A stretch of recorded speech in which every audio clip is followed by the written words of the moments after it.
Cinema நேயர்களுக்கு அன்பு வணக்கம். Welcome to MD3.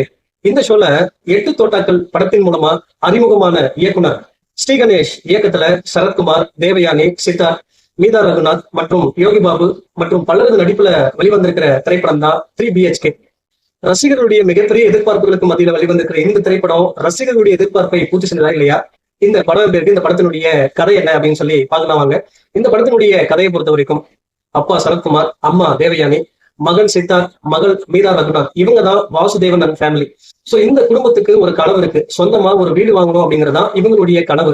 சோ அதுக்காக கடுமையா உழைக்கிறாங்க. அதே நேரத்துல தன்னை போலவே தன் மகன் ஆயிடக்கூடாது அப்படின்றதுக்காக தன்னுடைய சக்திக்கு மீறி அதிகமா செலவு பண்ணி தன்னுடைய மகனை படிக்க வைக்கிறாரு சரத்குமார்.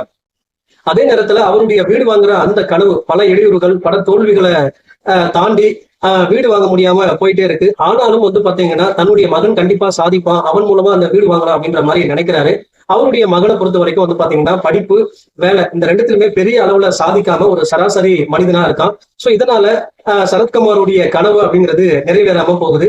இப்படி பல ஏமாற்றங்கள், பல தோல்விகளுக்கு பிறகு அந்த வாசுதேவன் அண்ட் ஃபேமிலியுடைய அந்த கனவு நிறைவேறிச்சா இல்லையா அப்படிங்கிறத இந்த படத்தினுடைய மீதி கதை. இந்த படத்தை பத்தி ஆலோசனம் அப்படின்னா, இந்த படத்தில் நடித்திருக்கக்கூடிய சரத்குமாரா இருக்கட்டும், தேவயானியா இருக்கட்டும், சித்தார்த்தா இருக்கட்டும், மீதா ரகுநாத்தா இருக்கட்டும், சோ இவங்களுடைய நடிப்பு அப்படிங்கிறது ரொம்ப யதார்த்தமான நடிப்பா இருந்துச்சு.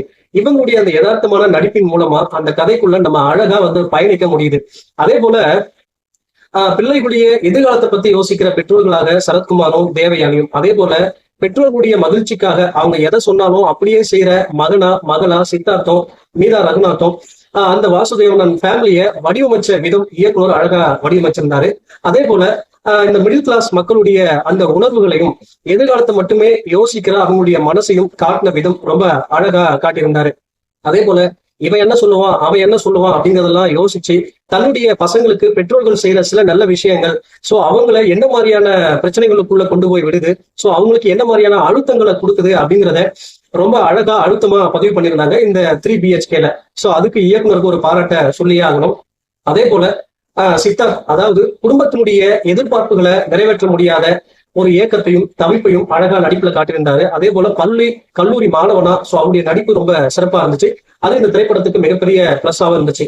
அதே போல இந்த படத்தை எழுதி இயக்கக்கூடிய இயக்குனர் ஸ்ரீ கணேஷ், அதாவது 3BHK அப்படின்னா நம்ம என்ன நினைப்போம், இந்த படத்தினுடைய முடிவுல கண்டிப்பா ஒரு வீடு வாங்குவாங்க அப்படிங்கிற மாதிரி தான் நம்ம யோசிச்சிருப்போம்.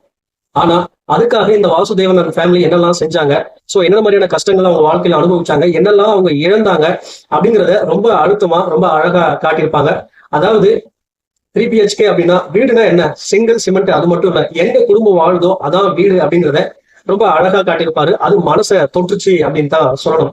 அதே போல பாத்தீங்கன்னா இந்த படத்துல இடம்பெற்று இருக்கிற வசனங்கள், நீ என்ன போல ஆயிடாத அப்படின்னு சரத்குமார் சொல்ற விஷயங்களா இருக்கட்டும், கண்டிப்பா என் மக ஜெய்பா அப்படின்னு சொல்ற அந்த விஷயங்களா இருக்கட்டும், அதே போல சித்தார்த் சாரிப்பா அப்படின்னு சொல்ற அந்த வசனங்களா இருக்கட்டும், இந்த வசனங்கள் எல்லாமே பாத்தீங்கன்னா நம்முடைய கண்கள்ல கண்ணீரை வர வைக்குது, கைத்தட்டல அள்ளுது அப்படின்னு தான் சொல்லும்.